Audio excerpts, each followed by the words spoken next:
Si vous nous rejoignez à l'instant, vous avez fait le meilleur choix. C'est celui de regarder Info TV et surtout son programme Espace Minier de lundi à vendredi, 10h, 11h52. Nous vous le disions en ouverture ce matin, nous marquons un arrêt important pour évoquer l'actualité brûlante du côté de la Fédération camerounaise de football. Certaines informations circulées ça et là font état de ce que de ce côté, il y aurait de forts soupçons de détournement avec une personnalité qui est mise en exergue en la personne de Samuel Eto'o. Pour en parler ce matin, nous avons fait venir le porte-parole de la FECAFOOT, de M. Eto'o, en la personne de Sam Sévérin Ango. Sam Sévérin Ango, vous n'êtes pas porte-parole? Pour l'instant, je suis encore Sam Sévérin Ango, un analyste. On a eu l'information selon laquelle vous êtes porte-parole. Non, mais si vous êtes bon journaliste, comme je le sais, l'information, précisément, elle est étayée par des documents concrets qui peuvent attester d'une telle chose. Non, je ne cache pas mon soutien au président et à son équipe pour l'instant. Je crois que je l'ai dit très clairement. C'est pas de ça qu'il est question. C'est pas de ça qu'il est question. Alors, allons dans le vif du sujet. Je sais que vous travaillez actuellement du côté de la FECAFOOT. Vous êtes très proche de M. Eto'o. Là encore, c'est pas vrai. Ce n'est pas tout à fait vraiment. Je n'ai pas de bureau. Bon, finalement, donc vous êtes quoi à la FECAFOOT? Est-ce que c'est ça le vif du sujet dont vous parlez? C'est vous qui nous amenez sur ce terrain. Alors, l'information qui circule est qu'il y a une affaire qui s'apparenterait au détournement du côté de la Fédération camerounaise de football. On parle d'un match amical qui avait été demandé par la Russie. Et la Russie a envoyé de l'argent. Cet argent dans le compte de M. Eto'o. Entre-temps, pour le même match amical, la fédération a également envoyé des lettres au niveau du gouvernement pour financer le même match amical. Et le gouvernement a fait le nécessaire en envoyant également de l'argent. Et à ce niveau, on dit que, quand je dis on dit, les informations que nous avons eues, les documents qui circulent font état de ce que l'argent a atterri, l'argent de la Russie, dans le compte personnel de M. Eto'o. Et cet argent n'a jamais eu de traçabilité. Info ou intox? Très bien, j'ai bien compris le résumé très savamment fait par vous, le présentateur modérateur. Vous me permettrez donc en quelque temps d'abord de signaler quelques préalables. Nous sommes bien le Cameroun et dans le domaine des médias, il y a beaucoup de chaînes de télévision, vous en faites partie aujourd'hui. Je pense que la vôtre fait partie des meilleures pour le moment. Je le suppose, je le présume, et j'espère qu'on va s'en tenir à cela dans la considération qu'on aura vis-à-vis de l'analyse et du traitement que vous avez, le regard que vous posez sur une telle information. Quand je l'ai dit, je vais embrayer directement dans la qualité du journalisme camerounais. J'ai voulu faire ma première dénonciation à ce niveau également, commençant par évoquer ce que j'ai vu et ce que j'ai lu dans la presse écrite d'abord. La presse écrite qui est publiée à travers le papier. Maintenant, la presse dite cybernétique. Si on peut considérer qu'aujourd'hui, on a affaire à une catégorie de journalistes électroniques dans les médias électroniques. Bon, maintenant, quand vous évoquez la nature des faits avec un grossissement outrancier, qui sont ceux qui ont révélé cela? Parce qu'aujourd'hui, on a de la peine à considérer que nous sommes en présence d'un authentique scandale. Est-ce que nous sommes en présence d'un authentique scandale? C'est ce qui tend à être véhiculé. Nous disons non. Il n'y a pas lieu forcément d'en faire une tempête. Pourquoi? Sur la nature des faits qui ont été dénoncés par ceux qui écrivent sur Facebook. En 2025, nous sommes en juin 2025, relativement à des faits qui se sont déroulés en 2023 en Russie. Il s'agit donc de quoi? Il y a eu un match amical entre la Russie et le Cameroun, très bien, qui devait se dérouler en terre russe. Et selon les négociations entre la partie camerounaise et la partie russe, bel et bien, le Cameroun devait empocher autour de ces opérations-là la bagatelle d'à peu près 300 millions de francs CFA. C'est-à-dire que j'essaie de faire un peu, on va le dire, la conversion. Oui. Très bien. L'argent n'a pas pu être envoyé et déposé dans le compte direct de la Fédération camerounaise de football pour des raisons évidentes liées aux contingences, liées à un ensemble de sanctions qui s'abattaient sur la Russie à cette période-là. Et ceux qui se chargeaient de cette transaction-là le savent. L'argent a été envoyé où? Il y a donc eu un moyen pour faciliter l'opération. Et cette facilitation a eu lieu à travers un compte au nom du président de la FECAFOOT, M. Samuel Eto'o. La FIFA reconnaît et tolère ce type de choses lorsque les documents sont bel et bien étayés en cette matière-là. L'argent a donc atterri dans le compte personnel de M. Eto'o au Qatar et la transaction a été validée quelques jours plus tard par les travaux du comité exécutif tenu le 29 septembre, je crois, de la même année en 2023. Toute chose qui a donc permis à ce qu'il y ait de la traçabilité. Il s'agit d'abord donc de quel argent et à quoi a-t-il servi? Il a servi à supporter les frais et les charges logistiques. Comme vous le savez, dans une telle opération, il y a les frais liés au transport, à l'hébergement et tout le reste. Il y a les primes des joueurs. Et en cela, il n'y a pas eu de revendication ou de réclamation. Maintenant, il s'agit bel et bien, je le rappelle, de l'argent privé, des comptes supposés, on va le dire, d'une association, même pas supposés, des comptes d'une association de type privé. Il y a eu des audits au niveau de la fédération entre 2003 et 2025, c'est-à-dire que toutes les instances habilitées à pratiquer des vérifications ont bel et bien fait le job. Et aucune forme de malversation n'a été constatée jusqu'à ce jour. D'accord, alors je vous relance. Hein. L'argent a donc été envoyé, acheminé dans le compte personnel de M. Eto'o au Qatar. Est-ce que le gouvernement camerounais, pour le même match amical, avait également débloqué les fonds? Tout à fait. Il semble qu'il y ait eu... Je dis il semble parce que moi je n'ai pas pu prendre le temps de vérifier cela. Moi je ne suis pas aujourd'hui très proche des représentants de l'État, le gouvernement en matière de sport, c'est-à-dire que le MINSEP. Mais d'après certaines informations concordantes, effectivement, il y a eu un décaissement de l'argent public en direction, on va le dire, de la même activité. Très bien. Il s'agit donc de quoi? Non, non, c'est bon. Là, non, attends, moi je vous ce sont des informations qui sont vérifiées. Vous avez répondu, c'est bon. Alors, maintenant, je réponds dans questionnement. Non, non. Le match amical, il fallait à peu près combien pour que le match se joue? Il fallait à peu près combien? Je ne sais pas s'il y a des limites en cela. C'était 300 millions. Disons que c'était 300 millions. C'était 300 millions. Donc la Russie a donc reversé ces 300 millions. Oui, et qui sont tombés dans le compte de M. Très bien. Le gouvernement a également reversé pratiquement un peu plus de la même somme pour le même match amical. Est-ce qu'on comprend donc qu'il y avait un surplus? Est-ce que la FECAFOOT a remis le trop perçu? Très bien. La FECAFOOT n'a rien perçu du tout, pratiquement.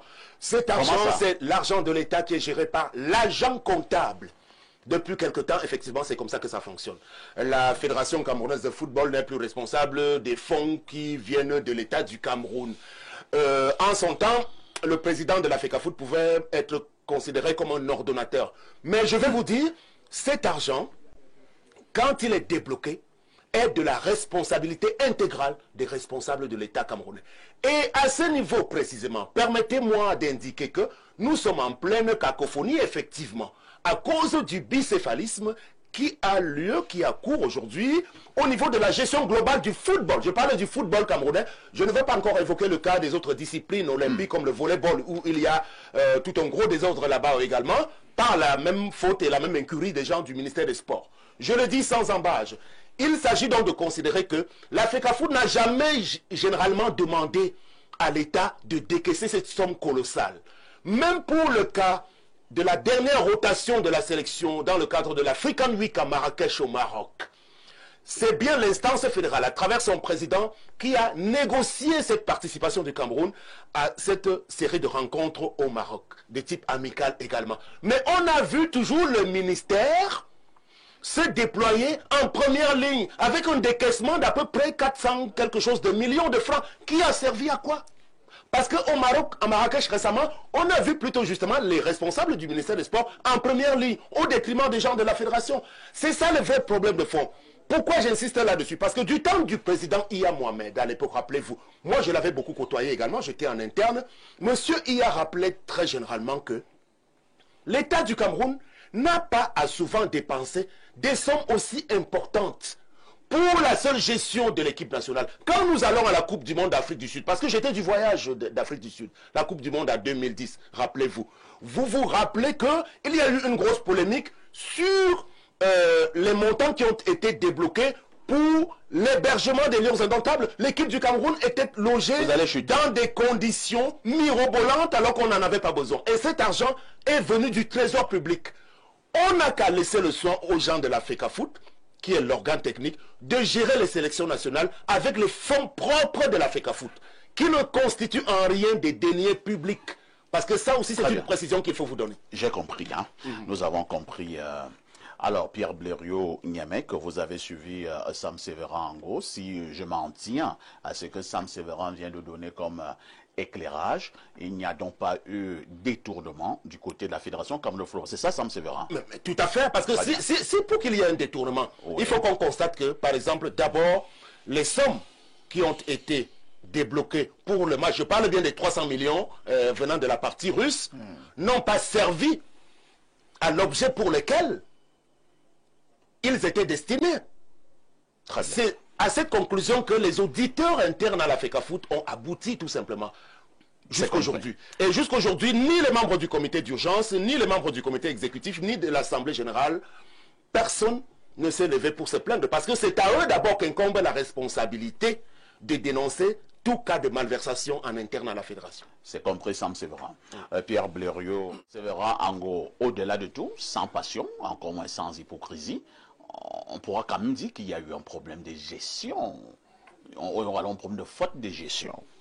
Non, parfait. Ici, vous savez, en tout début de mon propos sur le sujet, j'ai commencé par vous interpeller en tant que représentant de médias, parlant de votre média. Parce que je viens d'écouter M. Alain Douk qui est régulièrement sur votre plateau. Donc, comme journaliste, le journalisme est trop sérieux.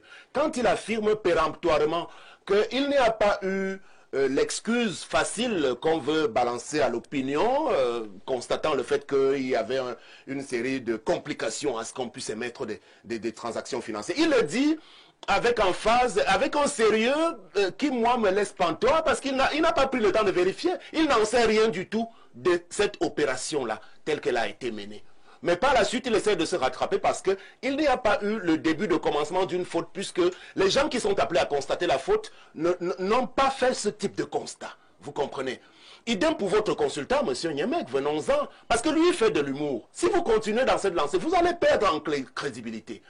Et lui, il est coutumier du fait. Parlant surtout du cas de Samuel Eto'o. Parce qu'il a dit tout à l'heure, comme il a l'habitude de le laisser croire. Comme M. Eto'o n'a pas pris le temps d'aller à l'école. Lorsque les gens allaient à l'école, lui, il joue au football. Il n'a pas pris de grandes leçons en termes de management. Alors, je vais vous dire très très clairement, on a affaire à un sujet plutôt très brillant.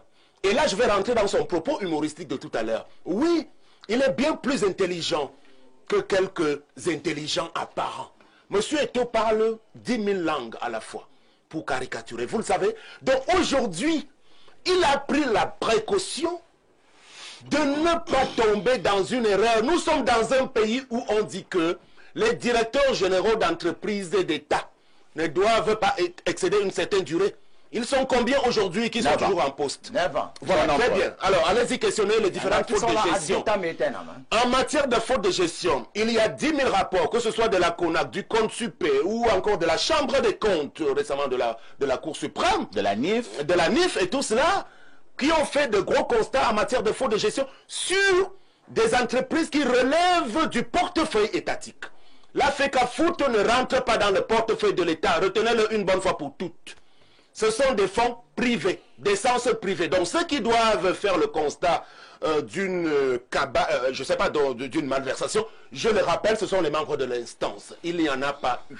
Donc aujourd'hui, et parlant des fonds de l'État qui ont été décaissés, la FECAFOOT peut en revanche faire l'objet d'une enquête par rapport aux fonds, par exemple, que l'État a débloqués pour la Coupe du Monde du Qatar, par exemple. Je ne sais pas trop. Là encore, ils peuvent venir vérifier. Mais les 300 millions, les 300 petits millions russes pour le cas de ce match amical était destiné, ce n'était même pas un argent qui devait profiter à la fédération à long terme. C'était destiné à la couverture des charges liées à l'organisation de la dite rencontre. Et toutes ces charges ont été énumérées et elles ont été couvertes. Avez-vous appris de la part d'un seul joueur la moindre revendication de n'avoir rien perçu? Je termine rapidement. Ouais. Monsieur Eto'o a contre lui aujourd'hui différentes catégories de contempteurs. Je préfère édulcorer parce que je peux utiliser un mot bien plus grave.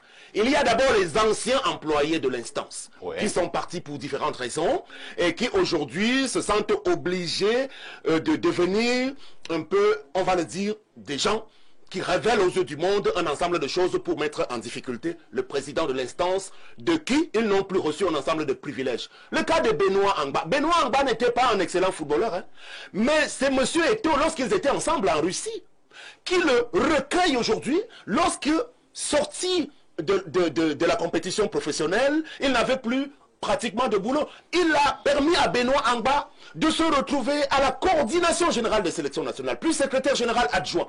Monsieur Angba, d'ailleurs, il y a sa signature dans la fameuse transaction. Vous voyez le niveau de confiance qu'il a pu bénéficier de la part du président de l'Afrique. Alors, regardez ce qu'il a voulu dire en filigrane, Sam Sebera. En filigrane, il a les ex-employés. Eto'o est également victime de beaucoup de trahison. Oui, bien sûr, bien sûr. Il y a donc une deuxième catégorie de ceux qui ont des ambitions tout à fait légitimes à la limite hein, pour la présidence de la Fédération de football. On les connaît parmi quelques anciens footballeurs également. Ils sont dans la bataille. Il y a un autre clan autour d'un footballeur qui a bénéficié d'ailleurs de l'accompagnement d'Eto'o pour qu'il puisse éclore à l'international. Il est un gardien de but d'une grande équipe en Europe. Aujourd'hui, il a autour de lui, moi je ne vais pas citer les contemporains, mais il a autour de lui une constellation. Oui, mais je suppose que vous parlez des faits. Moi je prends quelques précautions pour ne pas vous mettre en difficulté. Non, mais je vous donne rassurez, vous ne me mettrez pas en difficulté. Je vous donne donc des pistes. C'est gardien de but, c'est qui? Voilà, donc de toute façon, passons. C'est Ongadji? Non, pas Ongadji. Parfait, ici. Il y a la quatrième catégorie, plus nombreux, des militants de partis de l'opposition, parce que M. Eto'o, vous avez suivi, votre consultant dit qu'il sera, M. Eto'o sera la mascotte de Paul Biya à la prochaine campagne. De telles affirmations insidieuses qui tendent à jeter l'opprobre sur un garçon qui a beaucoup de choses, qui a reçu beaucoup de choses. Il faut souvent qu'on reconnaisse que Dieu donne en chacun de nous une quantité de choses. Et en termes de grâce, il a été touché par la grâce. Donc, ils sont donc nombreux aujourd'hui parce qu'ils payent le prix de ce positionnement aussi politique, parce qu'il a dit qu'il reste un enfant de la République. Et tout ce monde-là, toute cette constellation se constitue donc pour trouver des choses, malheureusement ou bien fatalement aujourd'hui, qui ne sont pas étayables et justifiables concrètement. Il faut aller chercher autre chose que le type de malversation auquel on veut nous embarquer aujourd'hui, parce que par le passé, on n'a jamais entendu le nom de M. Samuel Eto'o dans des types de détournement d'argent de ce niveau-là. Très bien. Sam Sebera, M. Douk a reprécisé sa pensée. Cette fois-ci, vous pouvez être d'accord avec lui?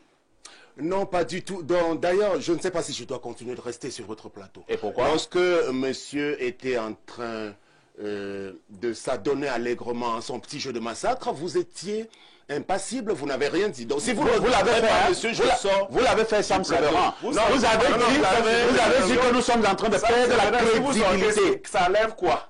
Si vous voyez, c'est le quartier, ça. Oui, mais si vous sortez du plateau, ça nous redonne de la crédibilité. S'il vous plaît, Sam Sebera, autant vous avez envoyé des coups à M. Niamek, vous ne pouvez pas en prendre. Vous avez dit qu'avec des gens comme Alain, donc Samuel, on perd en crédibilité. Qu'est-ce que je vous en ai donné? Voilà. Si je vous donne un gars, vous allez faire comment? Maintenant, je vous repasse la parole. Je vous donne un petit biscuit, vous dites des coups. S'il vous plaît. Sam Sebera, vous avez la parole. Alors, ce petit jeu, je vais sortir. Vous sortez ça. Alors, je pense vraiment qu'on était en pleine civilisation. Non, on est dans la brousse. Mais en réalité, on fait comment avec les femmes pour finalement, je suis ici. Je n'ai pas choisi d'être là. Je pense que j'ai reçu une invitation, non? S'il vous plaît. S'il vous plaît. Donc, vous devez dire à vos téléspectateurs que quoi? Ils vous connaissent pas. Choisi pas une querelle entre Niamek et attendez d'abord. Je reprends la parole.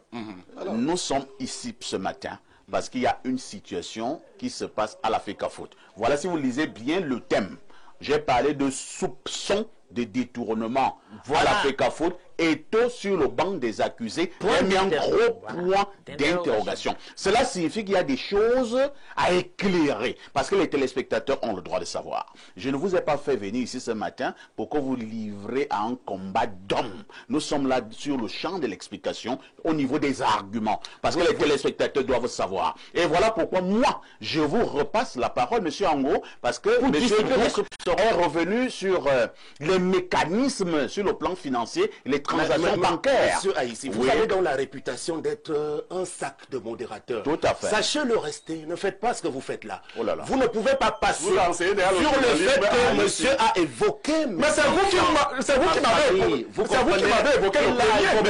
Vous savez même pas où vous êtes. Monsieur, alors, la seule chose que je savais de vous, c'est que vous appelez Sam comme l'autre. Sam et que vous avez les mêmes méthodes. C'est ce que je savais. Est-ce que j'avais parlé de vous? Très très bas. Alors, mais je vois là où vous êtes. En fait, vous êtes bas. Qui a la parole? Oui, si vous voulez vous appeler. Vous êtes constant, monsieur Niamey, vous êtes constant dans la bêtise et l'ignominie. Vous n'avez pas à être à la télévision. Vous avouez votre haine viscérale contre un personnage public qui représente beaucoup de choses. C'est quoi la bêtise? De façon véritablement criante. Et moi, je continue de le dire. Ce n'est pas honorable pour la télévision camerounaise. Tu as déjà fabriqué la télévision. Je le dis publiquement. Alors, pour votre gouvernement, je le dis dans l'intention des téléspectateurs, à la création de cette chaîne, j'étais parti pour la diriger. Et vous l'avez posé à quel niveau? Monsieur, et vous l'avez posé à quel niveau? Ça montre que vous n'étiez rien. Non. Monsieur, vous savez pourquoi et je sais ce qu'il a dit. Non, s'il vous plaît. Ne méritez pas de travailler pour être avec vous comprenez. Qui vit même avec vous? Vous êtes dans la bêtise complètement. C'est quoi la bêtise? Et vous vous en gargarisez. C'est quoi la bêtise? Vous pouvez définir. Est-ce que nous pouvons revenir au débat? Est-ce que nous pouvons laisser les problèmes d'hommes? Nous sommes déjà hors sujet. Et monsieur Niamey, monsieur Ango, c'était à vous de recadrer. De recadrer qui? Vous comprenez? Monsieur Ango, est-ce que vous pouvez reprendre la parole et revenir? Monsieur Ango, est-ce que vous pouvez complètement le quartier. Est-ce que vous pouvez reprendre la parole et revenir à la FECAFOOT, donc à la problématique de ce matin? Bon, alors, moi je ne sais pas si je peux parler des choses sérieuses dans une ambiance électrique où je suis disqualifié à être sur votre plateau. Donc c'est à vous de me dire si je suis qualifié à être là pour continuer de parler du sujet. La preuve, vous êtes qualifié. La preuve, voilà. Vous avez été invité. Ok, très bien. Donc, maintenant, vous me demandez très clairement si je suis d'accord avec ce qu'il a indiqué. Oui. Les justifications qu'il a apportées, il ne les a pas étayées de choses intelligibles au niveau de la vérification des documents. Vous comprenez? Et c'est pour cela que je vais continuer mon énumération des raisons fondamentales pour lesquelles le timing choisi est proprement dans la ligne de mire de ceux qui aujourd'hui ont choisi de déstabiliser l'équipe actuelle à la Fédération de football, en commençant par son président. Nous sommes en plein là-dedans, parce qu'on doit bien comprendre la situation dans laquelle nous évoluons quand on traite une actualité comme celle-là. Vous voyez un peu? Donc maintenant, il s'agit d'aller questionner en interne les auditeurs, ceux qui sont habilités à pratiquer les vérifications sur la conformité des transactions qui ont été menées. Et si les charges qui ont été finalement alignées et adossées sur l'organisation de ce match amical Russie-Cameroun ont bel et bien été couvertes. Là est toute la problématique. Maintenant, on peut aller au deuxième niveau de l'analyse. Et c'est pour cela que nous sommes en train de questionner les sous-entendus. Mais l'élection à la Fédération camerounaise de football, elle aura lieu en fin d'année. Et aujourd'hui, il n'est pas possible et loisible d'affirmer ouvertement que si on a commencé à avoir telle attitude, on n'est pas obligé de changer. Très bien. Vous comprenez? D'accord. Les positions évoluent, nous sommes dans un environnement fluctuant. Dans le monde, les situations évoluent. On n'est pas obligé de rester statique véritablement si on a pris la raison de comprendre qu'on s'est trompé à un moment donné. Alors, nous allons... Apparemment, vous aviez une dernière chose à dire. Bon, une dernière chose simplement... Pas dans l'insulte, hein. Restons grands. Non, mon éducation ne m'a pas appris à insulter, en réalité. Et même si on est dans la pratique de la télévision, comme je l'ai été pendant de très longues années, d'abord comme un praticien professionnel, réputé et reconnu sur la place camerounaise, je pense que, moi je n'ai même pas l'intention de faire l'unanimité, même Jésus n'a pas été aimé par tout le monde. Mais si vous avez le regard de l'homme des médias qui est appelé à côtoyer monsieur tout le monde, vous avez obligation d'avoir un minimum de respect et de considération vis-à-vis de l'humain d'abord, parce que nous sommes d'abord des humains. Très bien. Ben, maintenant, si on est dans des considérations de type puéril, je dis que je regrette et ça ne ressemble pas à la télévision. Parce que la télévision, c'est l'art de la beauté. C'est-à-dire qu'on est là pour vendre ce qui est beau. Quand vous faites venir quelqu'un, vous devez le magnifier d'abord, parce qu'il arrive pour mettre en valeur et en lumière l'espace médiatique, parce qu'on est sous les lumières. C'est en réalité, c'est ça. C'est une leçon à retenir ce matin. Si vous avez la reine des personnes, vous n'êtes pas qualifié pour faire la télévision. Merci Sam Sévérin Ango, vous restez en confrère. Je remercie également Alain Douk, merci à Bertrand Tchenkam, merci à Pierre Blériot Niemek. Ne ratez surtout pas la rediffusion de ce programme, c'est tous les soirs à partir de 22h30. Avec tout ceci, que faites-vous encore ailleurs?